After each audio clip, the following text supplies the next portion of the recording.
नमस्कार, आप देख रहे हैं नेक्स्ट 9 न्यूज। मैं तुषार आपके साथ।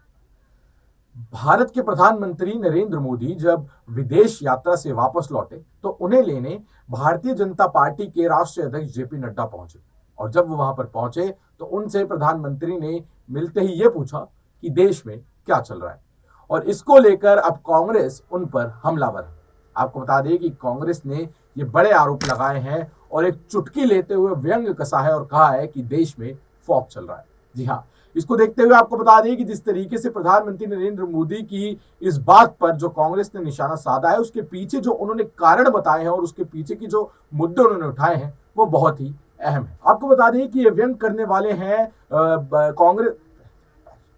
आपको बता दें कि ये व्यंग किया पवन खेड़ा ने।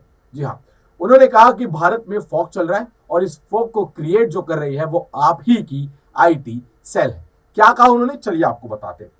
उन्होंने कहा इस फॉग का क्रिएशन आपका आईटी सेल और आपका मीडिया करता है। कांग्रेस नेता ने इस बात को आगे बढ़ाते हुए मणिपुर हिंसा का जिक्र किया। उन्होंने कहा इस फॉग के पीछे आज भी मणिपुर जल रहा है। इस फॉग के पीछे बालासोर में जो जाने गई उसके पीछे किसी मुसलमान को जिम्मेदार ठहराने का प्रयास आपकी आईटी सेल कर रही है। इस फॉग के पीछे जो चल रहा है, अगर वो आप देखना चाहते हैं तो आप मध्य प्रदेश में चुनाव प्रचार करने मत जाइए, बल्कि सड़कों पर उतर कर देखिए। आईटी सेल को थोड़ी देर के लिए नजरअंदाज कीजिए, टीवी चैनल बंद कर दीजिए, फिर आपको दिखने लगेगा इस फॉग के पीछे क्या हो रहा है। पवन खेड़ा ने पीएम मोदी को निशाने पर लेते हुए आगे कहा कि इस दौरान आपके मित्र बराक ओबामा पर आपके मंत्रिमंडल से हमले तेज हो रहे हैं। इस दौरान व्हाइट हाउस ने सबरीना सिद्दीकी पर हमलों को लेकर आपके फ्रंटलाइन वॉरियर्स आईटी सेल वालों की निंदा की है।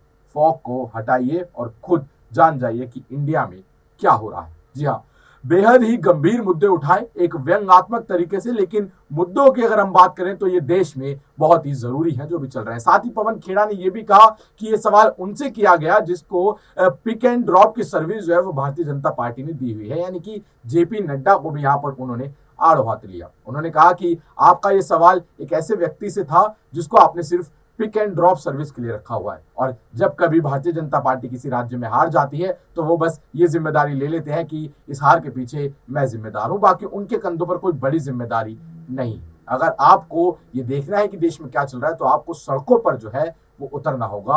और इसको देखते हुए यहाँ पर कांग्रेस ने एक बड़ा निशाना जो है वो प्रधानमंत्री नरेंद्र मोदी पर साधा।